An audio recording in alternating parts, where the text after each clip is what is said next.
Now to this point we haven't done any glass blowing, and that's what everybody came to see, right? Yeah. Well, that's all about to change. When he's got the glass exactly where he wants it, he blows into the pipe, caps the air pressure with his thumb. That air travels down the path of least resistance, Wow. causing the glass to expand. Everybody saw it? Yeah. All right, well that's glass blowing, folks. Thanks for coming to our demonstration today. Just kidding, we're going to do a little bit more, but that is how we start just about every process, with that small puff of air. Now he does want to let this glass cool down. It's cooling down every second that it's out of the heat. When we're talking about whether something is hot or cold, what we're really referencing is whether it's stiff and rigid or soft and shapeable. And so at about 900 degrees, that glass will be very rigid, won't be able to move. That's going to give him a nice solid foundation to build upon. He's actually going to gather more material to make his final form. It's really important that he waits long enough for the glass to cool down. If it's a little bit too hot and he tries to layer up 2,000 degree glass on top of it, what do you think is going to happen? The bubble is going to collapse. We're going to lose all of the work. He might actually drain some of that colored glass into our clear furnace. So really important that you wait until the right time, and he's able to gauge that temperature just based on his years of experience working with the material. Now all of the glass that's sitting inside of our furnace, it's in a large ceramic pot, kind of just looks like a flower pot. All of the glass is just sitting at the bottom of that pot, being kept warm. We run this furnace 24/7, it never gets shut off. He'll submerge the bubble beneath the surface of glass in that pot. He'll make at least one full rotation. And when he comes out, he'll have at least twice as much material.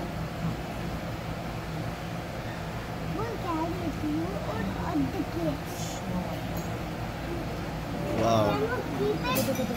See, it has become double. Now his left hand is going to be working pretty hard at this point to keep that pipe constantly in rotation. Gravity's always going to pull this glass down to the ground, and if he stops turning, all of that fresh layer on top is going to just drip onto the floor. Now he's using a wooden tool to shape the material. We keep that wood soaked in 10 sheets of our local newspaper.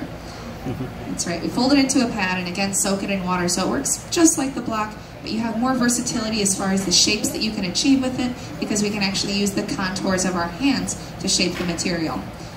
You can imagine that you would be pretty uncomfortable if he reached out with his bare hand and tried to grab onto that glass. Now the glass retains its heat or its workability based on the thickness. Create a design. This is the longest window of time that he has to shape the material before it becomes too stiff and rigid, and he'll need to return to it with the paper. And this step is really important, cutting in that constriction, that really tight spot right at the end of the blowpipe. Every single piece of glass we make will get that constriction. Over 60,000 patents on different types of just clear glass. That's not to mention any of the different color glass that they have. But this View Silica is extremely strong. Looking for is the movement in the material. You can see how it's kind of moving around as it's turning. So we're always rotating as slowly as we can inside of that furnace so that we can watch for those subtleties as the glass becomes softer.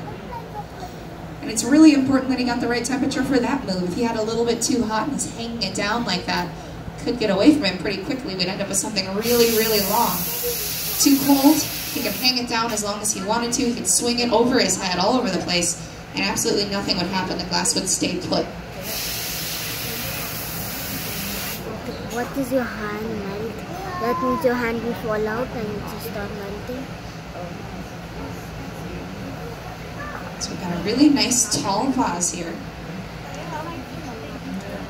If you wanted to make the glass to fall back on itself and become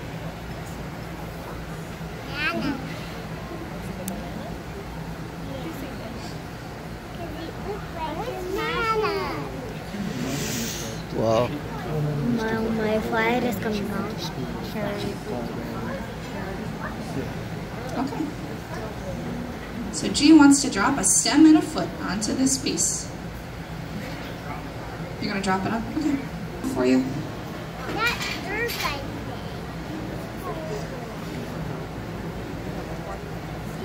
So we're actually going to stop turning the pipe and drip this right onto the bottom of his form. Well, that's pretty tall.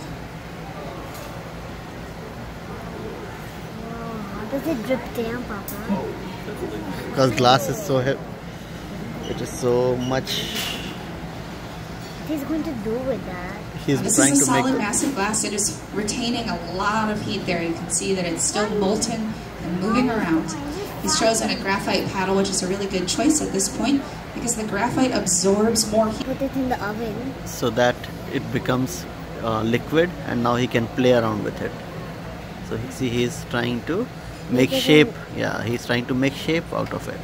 And if it's too wet, it's not going to work, right? Yes. Wow. You'll see that little bit of smoke coming off of that tool. Occasionally you'll see a little bit of flame bursting off of it as well. That's just beeswax melting. We do lubricate the blades of that tool in beeswax so that they glide more smoothly. Hot glass will stick to anything that's hot, and so those blades tend to want to kind of grab on. It makes it really difficult to rotate. Here we go. He's spooling this around.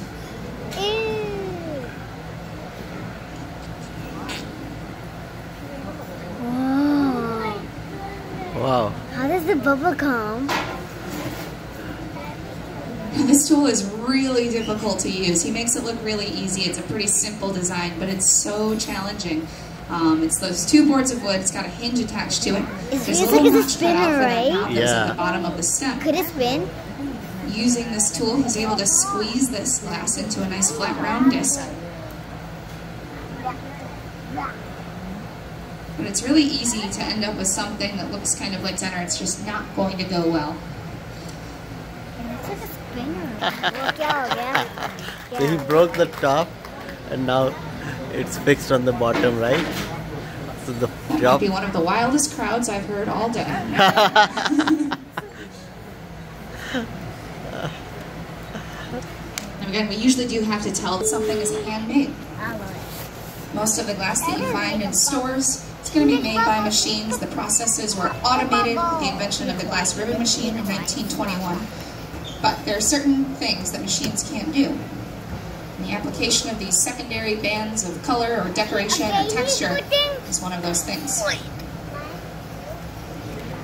This piece. String it around.